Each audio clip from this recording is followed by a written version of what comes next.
Hey guys, Dr. Linkov here of City Facial Plastics in New York City. Thank you so much for following me on my channel. If you aren't subscribed yet, please hit that button and also like and comment on my videos. I've really enjoyed making these and hope to continue to do so. Today, let's talk about the lip lift in 2021 and my updated analysis on a few different points that I wanted to bring up. The first is the differences between the modified upper lip lift and the Elelyft. I get asked this pretty often. I just wanted to give you some thoughts on the differences. Honestly, there are more similarities between the two methods than differences. One difference is the extent of dissection towards the vermilion border and out towards the sides and the corners. One school of thought is that if you dissect really far all the way out to here, that you could potentially roll the corners out and provide a little bit more of a lift there, and also of course to reduce tension on the wound closure. That's a little bit more of the modified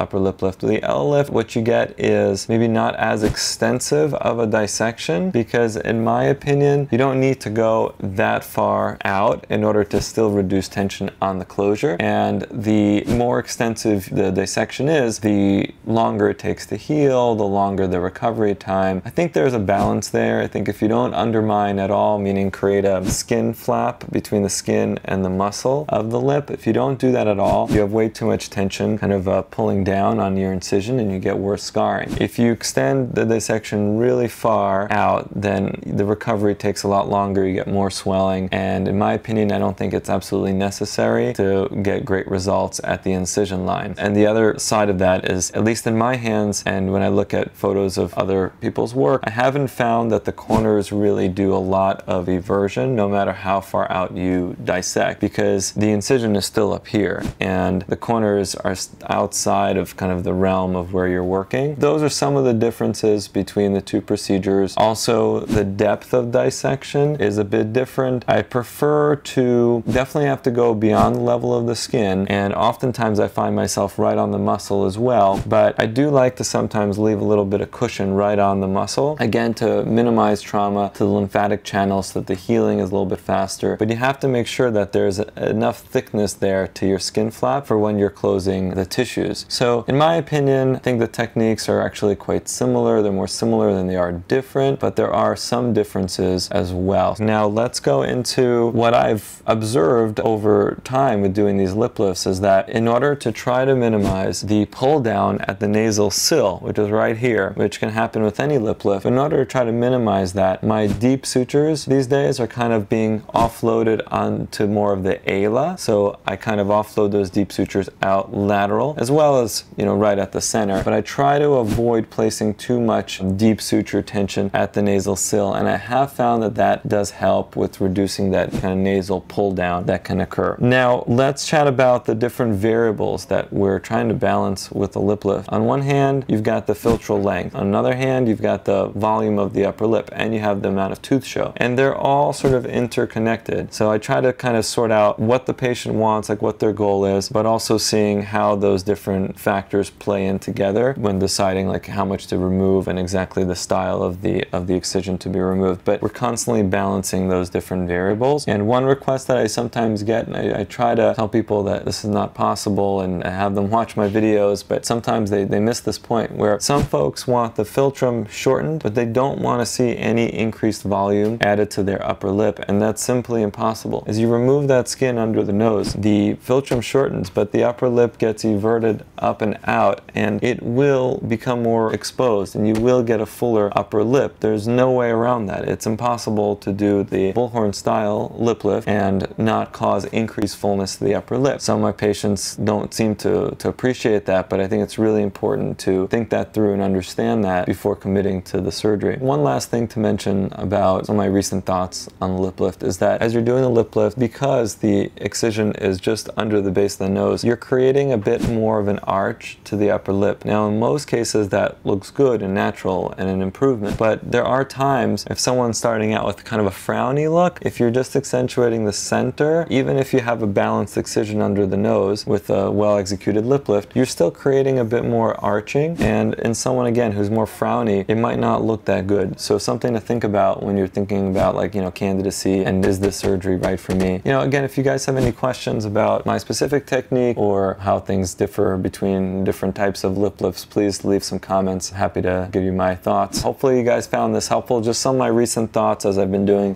these surgeries fairly often now, and different things come up. So looking forward to keeping you guys posted on the latest lip lift advice. Okay, take care guys, bye.